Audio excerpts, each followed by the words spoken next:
జనరల్గా మన వీడియోస్లో ఈ స్ట్రాటజిక్ అటానమీ అని మాట్లాడుతూ ఉంటాం. వినడానికి ఇదేదో చాలా టెక్నికల్ వర్డ్లా ఉంటుంది. అర్థం చాలా సింపుల్ అండి. మీరు మీ జీవితాన్ని జీవించడం అంతే.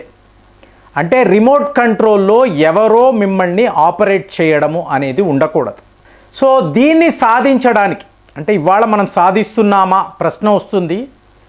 మీకు భారత్ అంటేనే ఇదేనండి. మనం అఖండ భారత్ అంటాం. ఇప్పుడు మీరు గమనించారో అనుకోండి, ఈ అమెరికా వెస్టర్న్ దేశాలు ఇంకొక దేశంపై పడి వాళ్ళ భూములను కబ్జా చేయడము, వాళ్ళ ఆస్తులను కొల్లగొట్టడం ఇవన్నీ చూస్తూ ఉంటాం కదా. మరి ఒకప్పుడు మీరు ఈ ప్రపంచాన్ని పరిపాలించిన అఖండ భారత్ అంటాం. కానీ ఏ ఒక రోజు కూడా ఇంకొకటి భూమి, ఇంకొకటి ఆస్తి మనము కోరుకోలేదు. ఇప్పుడు వీళ్ళు అలెగ్జాండర్ ద గ్రేట్ అంటారు. ఏంటండి వాడి సైన్యము? ఇక్కడ మీకు రాజా విక్రమాదిత్య దగ్గర ఒక ఊరంతా మీకు గుర్రాలే. రాజరాజ చోళుడు అంటే ఊరంతా మీకు ఏనుగులే. అలాంటి సైన్యము ఉండేది. కానీ ఇంకొకటి భూమి మనకు కావాలి ఏ రోజు మనం కోరుకోలేదు. సో ఇది తేడా. మరి అలాంటిది ఇవాళ మనము స్ట్రాటజిక్ అటానమీ సాధించాలి అంటే చూడండి, ఒక వార్త చదువుతుంటే ఎంత విచిత్రంగా ఉందంటే, మనము 62 ఓడలండి, 62 ఓడలు. దీని గురించి 51,000 కోట్లు ఖర్చు పెట్టబోతున్నాం. టెండర్ సిస్టమ్ ఆల్రెడీ ఫేజ్ 1 అయిపోయింది. అంటే ఒక 34 ఓడలు కావాలి అని మనం టెండర్ పెట్టేశాం. ఇది మేడ్ ఇన్ ఇండియా అవ్వచ్చు, లేదా అబ్రాడ్లో కూడా తయారవ్వచ్చు. వింటుంటే ఆశ్చర్యం. ఎందుకంటే ఒకప్పుడు ఓడలు అంటే భారత్లోనే తయారయ్యేవండి. ఎక్కడెక్కడ నుంచో వీళ్ళు వచ్చేవాళ్ళు. అలాంటిది ఈరోజు అంటే మీరు ఒక్కసారి భారత్ యొక్క మ్యాప్ను చూడాలి. 3 వైపులా సముద్రము ఉన్నప్పుడు మీ వద్ద ఎలాంటి ఓడలు ఉండాలి? మొన్న మాట్లాడాం, ఒక 100 ఓడలకు బెర్తులు మనము రిజర్వ్ చేసాం. ఎక్కడ? ట్రివాండ్రం వద్ద. అలాంటిది మీకు వేల ఓడలు కావాలన్నా భారత్ ఇచ్చే పొజిషన్లో ఉండాలి. కానీ ఒకప్పుడు మన పాలకులకు ఇలాంటి విజన్ లేదండి. సో ఈరోజు ఏం మాట్లాడుతున్నాము? 2040 వచ్చే నాటికి మినిమం టు మినిమం 437 ఓడలు ఉండాలి. ఇది మన ప్రొజెక్షన్. సరిపోతుందా ఫ్రెండ్స్? ఇది మీరు చూడండి, ఒక జపాన్ ఎంత చిన్న దేశం అండి. సౌత్ కొరియా మనతో కంపేర్ చేయండి, ఎంత ఉంటుందో అదే. వీళ్ళ దగ్గరే సొంత ఓడలండి. అదే భారత్ను తీసుకున్నారనుకోండి, 8% మాత్రమే. అంటే భారత్ ఫ్లాగ్ కలిగిన మనము ఇంకొకరికి రెంట్కి ఇవ్వడమో లీజ్కి ఇవ్వడమో చూసారనుకోండి, 8% మాత్రం మనకే సరిపోతుంది కదా. సో మనకే సరిపోతుంది. అలాంటిది 92% మీరు విదేశీయుల మీదే ఆధారపడుతున్నారు అంటే మనం ఇది మాట్లాడకూడదండి. ఎందుకంటే భారత్ అన్నప్పుడే వ్యాపారము, ఓడలు, సముద్రాలు దాటి వ్యాపారం. సో ఈ రోజైనా మనం మేలుకున్నాము అన్నప్పుడు ఆనందంగా ఉంది. 437 ఓడలు మనము సిద్ధము చేసుకోవాలి. సో ఇదంతా ఏంటి? 4 అతి ముఖ్యమైన కారణాలు. ఫస్ట్ మీకు ఎనర్జీ సెక్యూరిటీ చూస్తున్నాం కదా. ఎక్కడో ఎవడో యుద్ధాలు చేస్తూ ఉంటే మనము ఇక్కడ ఇబ్బంది పడడం ఏంటంటే దీన్ని మీరు ఎలా ఒప్పుకుంటారు? అది మనలాంటి దేశము, సమస్య లేదు, ఒప్పుకోనే కూడదు. కానీ పరిస్థితులు. సో ఇప్పుడు ఎనర్జీ సెక్యూరిటీ అన్నాం. రెండవది గ్లోబల్ సప్లై చైన్ అంటాం. అంటే మనకు ఫలానా దేశము ఇంత చమురు, ఇన్ని బ్యారెల్స్ ఆఫ్ చమురు, ఒక 5 లక్షల బ్యారెల్స్ పంపిస్తాము అంటే ఇమీడియట్గా మనము ఇంకొక దేశానికి సంబంధించిన ఓడలు నడిపే కంపెనీస్ని సంప్రదించాలి.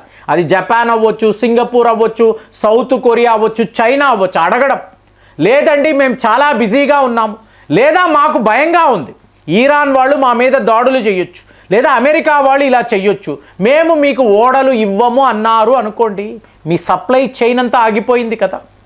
ఇక్కడ ఒక భారత్ కాదండి, భూటాన్ మన వైపే చూస్తూ ఉంటారు, మనమే వాళ్ళకి సప్లై చేయాలి. శ్రీలంక, నేపాల్, ఈ దేశాలంతా మన మీదే ఆధారపడతారు. అలాంటిది మనము ఎంత పటిష్టంగా ఉండాలి? మన యొక్క షిప్పింగ్ కంపెనీస్ ఎన్ని ఉండాలి, ఎన్ని ఓడలు ఉండాలి, ఎంత స్ట్రాంగ్గా ఉండాలి? సో అక్కడ మనం మిస్ అయ్యాం కదా. సో గ్లోబల్ సప్లై చైన్ ఇదంతా ఆలోచించుకొనే స్ట్రాటజిక్ అటానమీ అన్నప్పుడు ఒక మిలిటరీయో ఒక రాకెట్ ఫోర్సో మీకు స్పేస్ ప్రోగ్రాము కాదండి, ఓడలు కూడా. అంటే ప్రతి ఒక్క రంగములో భారత్ యొక్క స్ట్రాటజిక్ అటానమీ అనేది ప్రపంచము చూడాలి. ఏ అమెరికానో రష్యానో చైనానో వీళ్ళు కాదండి. సో ఇందులో మనము అగ్రగామిగా ఉండాలి. నా దేశము నా నిర్ణయము, మీరు ఎవరూ కూడా ఇందులో కలగజేసుకోకూడదు, దానిని సాధించాలి. సో ఇప్పుడు ఈ ప్రయత్నంలో తరువాత చూసారో అనుకోండి, మీ వ్యాపారాన్ని పెంచుకోవడం, మీ ఓడలే అనుకోండి, మనం నేరుగా స్ట్రైట్ ఆఫ్ హార్మాస్ వైపు వెళ్తామండి. ఇరాన్ వాళ్ళు మనల్ని ఆపరు. సో మీరు వ్యాపారం చేసుకోవచ్చు కదా. ఇవాళ ఏమైంది, ఇంకొకటి ఓడ, ఇంకొకటి కార్గో షిప్, బాబాయ్ నా వల్ల కుదరదు అన్నాడు అనుకోండి, మీ వ్యాపారం ఆగిపోతుంది.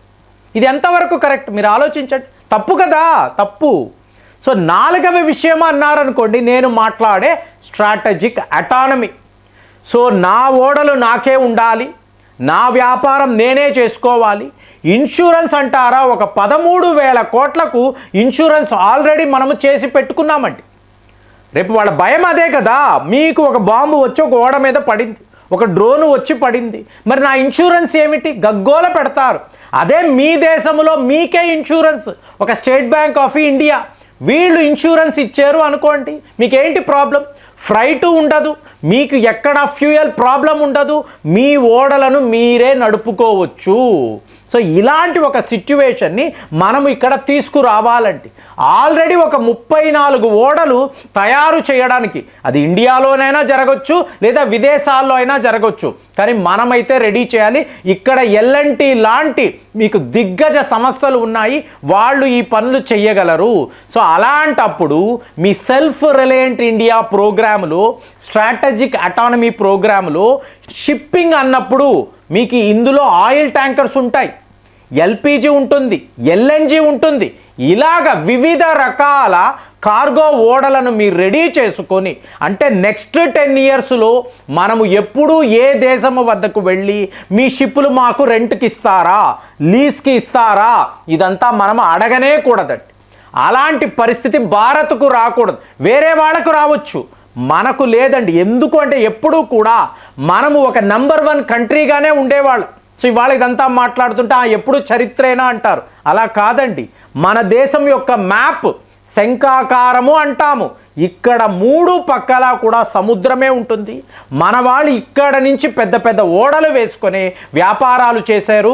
మళ్ళీ అవే రోజులు పూర్వ వైభవము అంటాం చూసారా, దానిని తీసుకువచ్చే ప్రయత్నాలు చెయ్యాలి.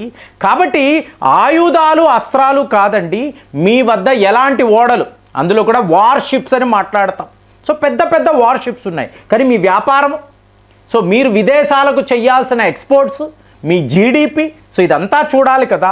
కాబట్టి ఒక మ్యాసివ్ స్కేల్లో 51,000 కోట్లు అన్నప్పుడు ఇది చిన్న అమౌంట్ కాదండి. సో దీని ద్వారా 62 ఓడలను మనము సిద్ధము చేసుకొని ప్రపంచ స్థాయిలో మనం వ్యాపారము చెయ్యాలి. ఎవరి మీద ఆధారపడకూడదు.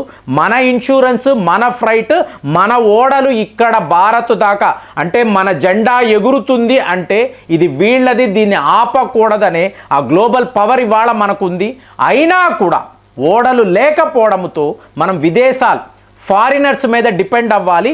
అది ఇక మీదట ఉండదు అని చెప్పి మనం గట్టిగా చెప్పొచ్చు. సో ఇదంతా కూడా త్వరలోనే జరిగితే భారత్ యొక్క స్ట్రాటజిక్ అటానమీ 100% సక్సెస్ అవుతుంది.